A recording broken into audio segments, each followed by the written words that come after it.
Es el riesgo de no cambiar. ¿Qué es el cambio y qué nos genera? Lucy, bienvenida. Me encanta este tema que vamos a abordar hoy. A mí también, a mí también. Venimos hablando además desde antes. Claro, muchísimas gracias por la invitación. Como siempre, este espacio pues nos ha abierto una posibilidad de tener muchas conversaciones también con el público sobre temas que creo que nos tocan a todos y que creo que no hay una situación donde nos podamos escapar que el cambio, o sea, es por definición está inherente a todas las cosas, los objetos, los fenómenos, incluso en la naturaleza, pues sabemos que hay unos cambios que se van a dar, querramos o no, y lo mismo sucede en nosotros como organismos. Entonces pudiéramos decir que cualquier cambio es el proceso adaptativo de la mente humana a las situaciones que ocurren. De la mente, del cuerpo, en realidad es de la naturaleza, de la naturaleza, de las emociones. De todos los objetos y de todos los fenómenos. Cuando hablamos de cambio, Lucy, a mucha gente se le viene en mente como qué miedo, tengo resistencia, y tú hablabas de eso, ¿no? Cuando construías tu tema de hoy, hay una resistencia al cambio. ¿Por qué hay una gran parte de la población que se resiste a cambiar? Claro. A ver, muy importante entender ante todo cómo funciona nuestra mente. La información que tenemos en el mundo y la que recibimos de nosotros mismos es tanta que como que la mente tuvo que desarrollar mecanismos para hacer ese proceso más como más expedito, más eficaz, de gastar menos recursos. Y se dice incluso que funcionamos con principios de economía mental. Entonces, hablo de esto para hablar del cambio porque la mente prefiere, cuando ya tiene, por ejemplo, una teoría construida acerca de algo, prefiere asimilar la información que se parece a lo que ya tengo en la mente a transformar todo para acomodarme. O sea, asimilamos más de lo que nos acomodamos, porque acomodar es mucho más gasto energético. Entonces, si lo vemos desde el principio de cómo funcionamos, nos resistimos a los cambios es porque ellos normalmente vienen acompañados de una demanda muy grande de pensamiento, energía, planificación, adaptación y recursos. A veces no los tenemos y tenemos que ir a buscarlos. Entonces, todo eso atemoriza un poco y decimos que nos resistimos a los cambios porque como que preferimos lo malo conocido que lo bueno por conocer. ¿Será que es como también por no querer salir de nuestra zona de confort? Así es, ese es uno de los conceptos que más a menudo vamos a encontrar, y la verdad es que no salimos fácil de la zona de confort, es porque, como dice la palabra, nos incomoda salir de allí. Y nos incomoda porque nos genera mucha incertidumbre. Esa es, dijéramos, otra manera de contestar. No solo esto del gasto energético, sino realmente nos resistimos porque nos genera mucha incertidumbre lo nuevo. Entonces, realmente para como poder situarnos en que sí, este es un cambio que viene, que no es orgánico, que no se va a dar sin mi esfuerzo, sino que yo de alguna manera lo voy a traer.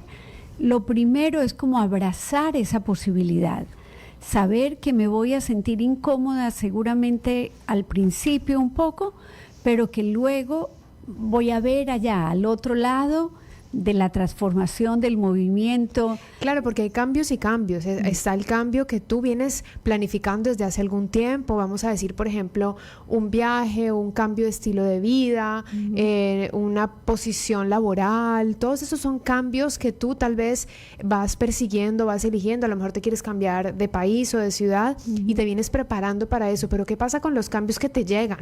Claro, esos son mucho más demandantes. Y muchos son negativos. Sin embargo, si lo miramos bien, negativos por la carga, o la perspectiva del cambio, carga emocional que trae el cambio. Sí. Yo creo que no hay, dijéramos, mejor maestro que el cambio, y más cuando la vida es la que nos obliga a hacer. A veces no nos damos cuenta, pero por decir algo, se enferma tu hija. Situaciones de la vida cotidiana que no tienen que ser ni siquiera trágicas, pero que de pronto te replantean, te hacen replantear desde las razones que, por ejemplo, supuestamente llevaron a esta enfermedad o variables que estuvieron presentes, si es que hubo, o que la sepamos, o de pronto el tiempo que dedico a... En fin, como que situaciones sencillas nos hacen replantear cosas. Por decirte el tiempo que le dedico a observarla o a conocerla o a estar con ella. Exacto. Claro. No, imagínate. Entonces, los cambios nos desafían siempre. Lucy, hablar contigo es hacerse autoanálisis.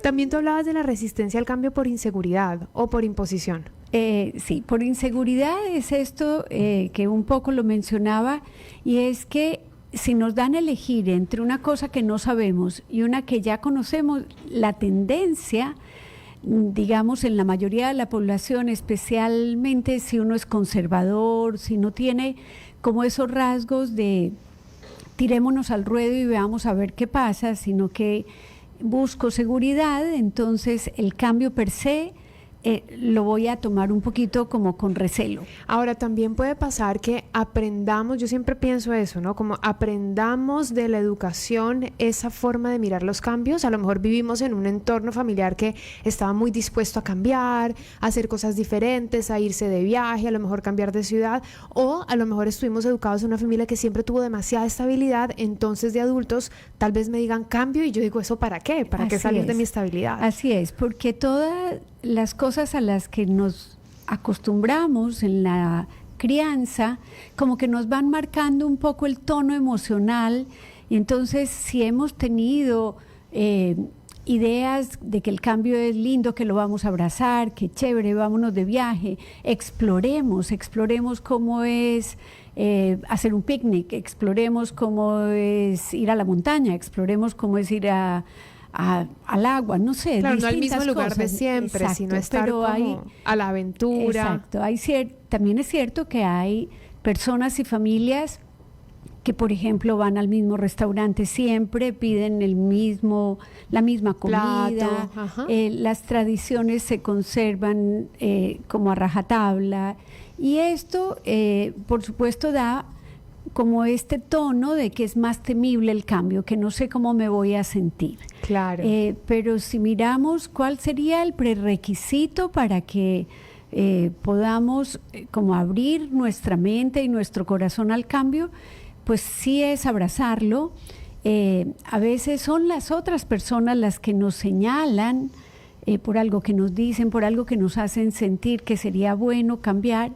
Hay otras veces que somos nosotros mismos, entonces dijéramos que todo cambio como que se va urdiendo, se va un poco contemplando.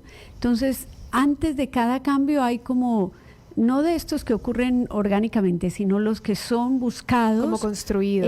Exacto, se van como, digamos que hay una etapa precontemplativa donde uno va analizando, y si por ejemplo me fuera a estudiar a Argentina, y si más bien me quedara aquí, empieza como todo un proceso de realmente de toma de decisiones, pero de ir analizando cada una de las variables, y cuando, aunque tengamos temor, logramos ver que lo que tenemos para ganar es más que lo que tenemos para perder, es ahí cuando estamos listos para dar el paso. Para dar el paso. Tú decías el temor a la incertidumbre, y luego, ya antes de entrar al aire, tú me dijiste, porque yo te mencioné que hay personas que les encanta el cambio, y me dijiste, sí, es que hay gente que es más tolerante a la incertidumbre, y se me quedó grabado eso que me dijiste. Pues no es tan fácil tener tolerancia a la incertidumbre. No, no es tan fácil, pero va relacionado con estas características de personalidad que de pronto quiero tener todo bajo control. Digamos que la incertidumbre es la causa universal de ansiedad. Aquí en la China, donde pensemos, la incertidumbre es más difícil incluso que la situación adversa. Víctor Frank decía en este libro maravilloso del hombre en busca de sentido. Me lo estoy leyendo, Lucy. Que lo más difícil no era el hambre, los trabajos forzados, la posibilidad de la muerte, que lo más difícil era no saber cuánto duraba. Ujú. Y eso nos toca en una parte que es, creo que los seres humanos somos esencialmente iguales, y esto de que la incertidumbre para todos genera algo de angustia. Las personas que se tienen más confianza en ellas mismas, en que tal vez en el pasado han enfrentado cambios, y por eso en algún lado del guión que yo te paso decía, mirar mis experiencias de cambio en el pasado, cómo las he enfrentado, que tal vez estuve incómoda al principio, pero que luego dije qué maravilla, yo ya no me concibo, por ejemplo, no habiendo hecho un cambio de país. Claro, y creo que tal vez un cambio bien logrado te da más fortaleza y confianza para el siguiente cambio que te viene, ¿no? Con toda Vas como seguridad. acumulando seguridad frente a los cambios. Sí, eso con relación a tu pregunta anterior de cómo hacían las personas para tener una mayor tolerancia, quizá habiendo enfrentado, ni siquiera tiene que ser muchos cambios abruptos, sino esa confianza de que a medida que fui enfrentando diferentes cambios, fui lográndolo y fueron como encontré parte en el de la cambio, vida, sí. claro, y encontré, tal vez en el momento que lo estaba pasando fue bien difícil, pero cuando uno mira para atrás y encuentra que ese cambio ha sido una riqueza en su vida, es como que tuviéramos una reserva, una reserva de cambios que incluso, decía ahorita, no tienen que ser exitosos. Pudieron haber sido experiencias que uno diga, no me salió bien, pero lo intenté. Y yo te decía también, porque es que con Lucy hay una preparación previa de este tema, ella se hace ciertas preguntas, y antes de estar aquí al aire nos hablamos varias cosas porque el tema es muy largo, entonces quisiéramos quedarnos horas hablándolo, y yo te decía, bueno, el cambio además significa aprendizaje. Yo creo que yo creo que de ningún cambio uno no aprende. Así es. Y en la otra dirección también, si uno piensa que el aprendizaje verdadero obliga a que tú muevas un poquito tus creencias anteriores. Cuando yo tengo información que no me mueve mis creencias anteriores, no las flexibiliza siquiera un poquito, entonces tal vez yo no estoy aprendiendo tanto. Claro. Es también en la otra dirección, si lo piensas, también todo aprendizaje como que trajera el pedacito del cambio, o la revisión o una pequeña modificación. Básicamente estamos entonces un poco llegando como a la reflexión de que habría que mirar con una manera amigable al cambio. Así es, ¿no? abrazarlo. Abrazarlo. De hecho, le pusimos el título El camino hacia el cambio, porque vienen también a veces unos obstáculos para el cambio, como pueden ser la impaciencia que tenemos con nosotros mismos de querer ver resultados inmediatos. A veces también el que nos ponemos una exigencia altísima, y entonces no importa cuánto avancemos, nos parece que no es suficiente o que no vamos a estar tan satisfechos. Entonces, emprender los cambios, dijéramos, siendo benévolos con nosotros mismos y entendiendo que es un proceso que no va a tener una curva ascendente siempre. Ni siquiera los niños, cuando aprenden a caminar, todos los días progresan. Me explico, es como que realmente una curva de aprendizaje está llena de altibajos. No se llega al nivel del que se partió nunca, pero tampoco se mantiene esta curva permanentemente hacia adelante. Sí, y por ejemplo tú hablabas de los cambios que llegan y me llegan de sorpresa, o los que nosotros programamos o los construimos en el tiempo, y muchas veces o el que construimos en el tiempo no supera nuestras expectativas o no alcanza nuestra expectativa, que por lo general es un cambio para bien, si lo estamos construyendo, por supuesto, y tampoco necesariamente el cambio que me cae de sorpresa es negativo. No, al revés. Sí. A veces nos representa como como una contundencia en la información de que me llegó de sorpresa. Yo no sabía que yo tenía las habilidades, por ejemplo, para enfrentar esto. y lo pasé y no salí mal. O sea, me evalúo como que salí bien librada de la situación. Claro. Insisto, el darse la oportunidad ante los cambios es quizá más importante que el resultado. Totalmente. Gonzalo nos dice, buenas tardes desde Toronto para toda la audiencia de La Lupa, bendecido comienzo de semana, felicitaciones, excelente tema. Daniela Pérez dice, pero ¿cómo genero confianza en mí mismo? Es algo muy complicado. Voy a leer más mensajitos y los vas contestando. Sonia dice, hola Clarita, ¿me puedes recordar el nombre del libro, por favor? Y Esteban que dice, ¿cómo llegar del querer al hacer? Bueno, el libro es El hombre en busca de sentido de Viktor Frankl, que lo pueden buscar y es la verdad muy bueno. Otro día hacemos un zoom de ese libro que es una especie de biografía con reflexiones y una historia muy sensible también de un psiquiatra reconocido que tuvo que pasar una vida bastante dura en sus finales de los 30 porque vivió la experiencia de los campos de concentración, 4 específicamente, pero de ahí sale todas sus preguntas alrededor de el busca del sentido, ¿no? Ahora sí creo que las preguntas relacionadas contigo, Lucy, tienen que ver con eso, ¿cómo ganamos confianza en nosotros mismos? Sí, aquí anoté, Daniela, coincido, no es una tarea fácil el ganar confianza, pero empieza por identificar las situaciones donde hayas logrado cosas que para ti hayan sido importantes, no para los demás. El solo hecho de decir, empecé una tarea de cambio cuando mi medio alrededor decía, por ejemplo, no emprendas eso, ¿para qué vas a emprender eso? Como que no te hagas lío, quédate con lo más sencillo. A veces, digamos algo... Esas opiniones limitantes de los otros. O algo como en la vida de un estudiante, por ejemplo, que de varios temas que le dan a elegir, decide hacer la investigación por un tema complejo. Entonces, eso ya es un algo donde apoyar la confianza. Tú le dices entonces a Daniela que recuerde esas elecciones que la sacaron un poco de la zona de confort y ella salió bien librada. Y ella salió. Es quizá uno de los elementos donde uno más puede apoyar su confianza, el mirar para atrás. De repente, como también ser un poco más honesto con nosotros mismos sobre nuestros talentos, nuestros dones, nuestras capacidades, porque muchas veces nos damos más duro de lo que deberíamos. Casi siempre.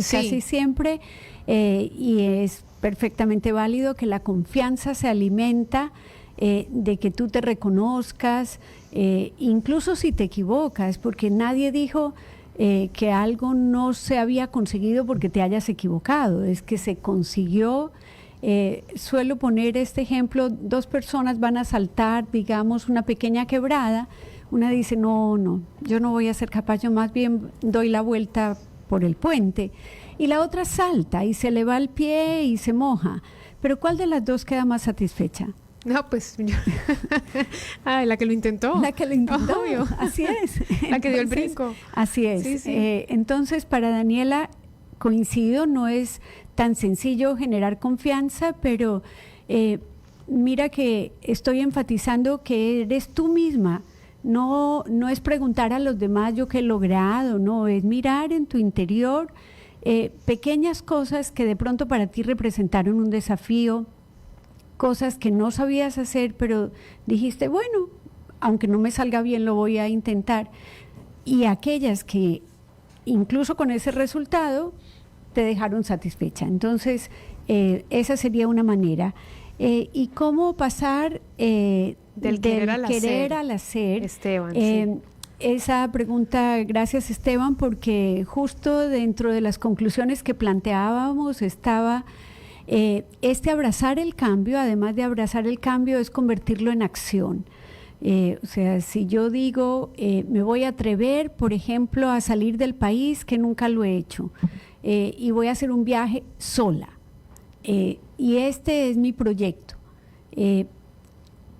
empezar a actuar, empezar a decidir el destino al que quiero ir, cuánto me vale, cuánto tengo que ahorrar mensualmente o semanalmente, y abrir la alcancía para ello. O sea, el camino del cambio arranca aquí, arranca en el momento donde uno dice, esto sueño y lo voy a empezar a hacer. O sea, el viaje no se disfruta solo haciéndolo, planeándolo también. Claro, todo lo y que va con ello, después. desde la investigación. Claro, por eso todo. se dice que... Y de repente esos pequeños pasos ya te van quitando un poquito de miedo, Claro. o también te pueden empezar a dar más miedito. No, pero también está como que si hay en considerar los pasos siguientes, está que yo digo, no sé cómo hacerlo, pero tengo la apertura mental de decir, bueno, voy a apoyarme en alguien que haya hecho un viaje sola y a quien yo le pueda preguntar. Entonces, esta sería como... Bueno, es una lucha contra la incertidumbre. Voy empezando a quitar el signo de interrogación y lo voy llenando con palabras concretas. Exacto, en vez de y sí, voy y contesto las preguntas. Y las contesto. Muy chévere. Ya para ir terminando nuestro tema, Lucy, que aunque no nos gusta terminarlo, sabemos que tenemos que hacerlo. Yo tendría una última pregunta y es, ¿será entonces válido empezar a acercar, por ejemplo, a los niños y a los jóvenes al cambio? Como acercarlos a una relación positiva con el cambio para ver si cuando llegan esos cambios cuando eres adulto o tal vez en el propio proceso, los ves con otra cara. De acuerdo. Y pienso que permitir como la exploración, hay cosas que date la oportunidad de hacer esto o aquello. Con los niños como, no sé si me gusta esto. Bueno, inténtalo y si no te gusta no pasa nada. Dar como ese espacio, esa libertad de que no en cada cosa que exploren se tienen que comprometer. Creo que esa es una forma. Sí, claro. Sí. Como no solo tienes que irte por este camino porque siempre lo has hecho, sino inténtalo, no pasa nada. Eso me parece muy válido. Bueno. Nuestras conclusiones de este tema tan interesante, Lucy. Bueno, una muy importante, como decíamos, es el cambio hay que abrazarlo. Hay cambios que nos tocan, nos tocan, nos dejan, nadie nos preguntó si lo queríamos, pero nos tocó y aún así tener esta actitud de abrazarlo, creo que sería una conclusión importante. La siguiente es hacer como esta planeación un poco. Hay cosas que las hacemos sobre la marcha porque nos van tocando, pero cuando las pensamos, digamos que las decisiones pensadas casi siempre nos dejan mejores sabores que las decisiones tomadas al paso. No es que no pueda haber decisiones repentinas, no estoy diciendo esto, solo que si logramos saber para dónde vamos, pues nuestra motivación incluso va a ser más fácil mantenerla. Podemos inducir al cambio. Exacto. De una manera más planificada. Y podemos del mismo modo, cuando haya obstáculos en ese proceso, persistir, porque una de las cosas que nos pasa, como decíamos, todos tendemos a buscar seguridad, a gastar poca energía, porque así funciona nuestra mente. Entonces es fácil que cuando cambiemos un poquito nos devolvamos. Quiero también concluir con una experiencia que tuve que me pareció hermosa, y en un seminario sobre este tema nos pidieron hacer 10 cambios sencillos. Digamos, un anillo me lo voy a pasar de un lado al otro, el pelo que si lo tengo, en fin, pequeños cambios como en mi apariencia. Detrás de las orejas, una pulsera al lado del reloj al otro lado. Hacer pequeños cambios. Y esta dinámica venía acompañada con unas personas que estaban de observadores, o sea, unos actuábamos el cambio, los otros observaban. ¿Y qué observaron? ¿Cuál fue la observación más contundente? Era un seminario de más de 100 personas. La observación más contundente es que pasaban 5, 10 minutos, el instructor no había dicho regresen las cosas a su lugar. Y ya la gente se había puesto el anillo en el lugar, el pelo otra vez encima de las orejas. Exactamente. Entonces, ¿qué quiere decir esto? Que los cambios, y más cuando los hacemos voluntariamente, al principio nos van a incomodar. Ay, muy chévere. Y sí. Tolerar eso, esa incomodidad, ese como caminar por un terreno un poquito movedizo, pero siempre teniendo la visión al frente. ¿Para qué queremos el cambio? Y estoy segura que cuando mantenemos eso, vamos a poder persistir y conseguir. Lucy Roldán con El Camino hacia el Cambio. Si ustedes quedaron con alguna inquietud o quieren volver a escuchar esta entrevista, lo pueden hacer porque nuestras entrevistas quedan publicadas en el canal de YouTube La Lupa SE. Y si quisieran preguntarle o comentarle algo a Lucy directamente, puedes decir tu Instagram, Lucy. Muchas gracias. Es Lucy, ¿cómo es? PSIC de psicóloga, ¿verdad? Sí, sí. Lucy Roldán. Lucy Roldán. Ahí está. PSIC_ Lucy con Y Roldán. Ahí lo estamos mostrando para quienes nos están viendo, además de escuchándonos. Sí, PSIC de psicóloga Lucy Roldán. Lucy, gracias por brindarnos este espacio y darnos estas reflexiones tan interesantes. No, gracias a ti por la invitación. Aquí estaremos también en el mes de octubre y cualquier pregunta dispuesta a contestarla. Excelente.